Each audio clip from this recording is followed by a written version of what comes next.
ඉතින් කොහොමද යාළුවනේ? අද ඉඳන් ඔන්න ආයෙමත් දිගටම වීඩියෝ අරන් එනවා ඔයාලට පොල්කටු ගැටෙන්. අද ඔයාලට මම කියලා දෙනවා Facebook එකට පෝස්ට් එකක් දාලා ඔයාලා ගොඩක් කරලා බූස්ට් කරනවා.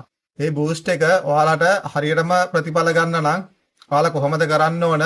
විශේෂයෙන්ම නිකම්ම පෝස්ට් එක දාලා බූස්ට් එකක් ගැහුවට ඒකෙන් ඔයාලට ගොඩක් වෙලාවට ඔයාලා බලාපොරොත්තු වෙන ප්‍රතිඵලය හම්බ වෙන්නේ නැහැ. ඉතින් ඒකට නම් ඇඩ් account එකක් හදාගෙන තමයි පෝස්ට් එකක් ගහන්න ඕන. ඉතින් මේක ටිකක් සංකීර්ණයි.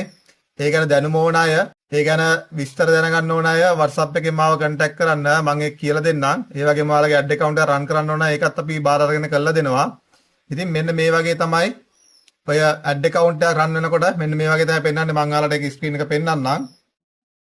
මෙන්න මේ විදියට තමයි Facebook එකේ ඇඩ් account එක run වෙනකොට වෙන්නේ. ඔයාලා මේක Meta Business Suite එක හරහා තමයි ඇඩ් account එක run කරන්න ඕන. ඉතින් ඒක ටිකක් අලුතෙන්ම එකපාරටම ඉගෙනගෙන කරද්දී යාළුවා ටිකක් ස්ටඩි කරගන්න අමාරුයි. ඒ ගැන දැනුම අවශ්‍යයි වෙනවා නම් WhatsApp එක හරහා අපිව contact කරන්න අපි ඒක ගැන දැනුම දෙනවා. ඒ වගේම ඔයාලගේ ad campaign එකක් කරගෙන යන්න ඕන නම් ඒකටත් අපිව සම්බන්ධ කරගන්න. අපි ad campaign එකක් කරලා දෙනවා. ඉතින් මේක හරියට කරොත් හොඳ result ගන්න පුළුවන්. නැත්නම් ඔයාලා boost එකක් ගහලා ඒකට වියදම් කරන මුදලින් ඔයාලට හරි ප්‍රතිඵලයක් ගන්න බැරි වෙනවා. නිකන් ඔයාලගේ සල්ලි අපරාධ වෙනවා. ඒකෙන් හින්දා ඒක කොහොමද කරන්න ඕන?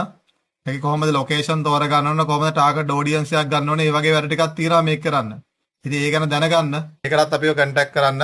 අපි ඔයාලට අලුතෙන්ම දැනගන්න ඕන විස්තර ඔක්කොම ටිකත් අරගෙන එනවා. එහෙනම් හැමෝටම ජය වේවා. වීඩියෝ එක බලලා ඉගෙන ගන්න.